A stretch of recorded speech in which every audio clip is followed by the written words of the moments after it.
Hello everyone जी मुझे आपको नुआ ट्रिक विषय कहवाक जाऊँगी जोटा कि हूँ भग्न संख्या मानकर गसागु लसागु आम किपरि अति सहजरे निर्णय करें। भग्न संख्या मानकर गसागु फर्मुला हूँ लब मानकर गसागु डिवाइडेड बाय हर मानकर लसागु।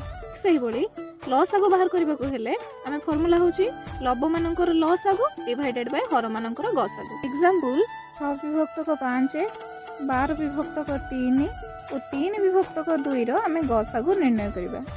गसागु लब मानकर गसागु डिवाइडेड बाय हर मानकर लसागु।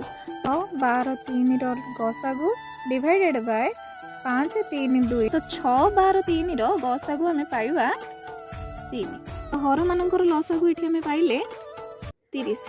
तो ये भग्न संख्या मानकर आम गसागु पाइले 3 विभक्तक 30। ठीक से भाई आपण मैंने भग्न संख्यार लसागु निर्णय करें। आशा करुँच भिडियोटी आपण मानक भल लगी। Thank you.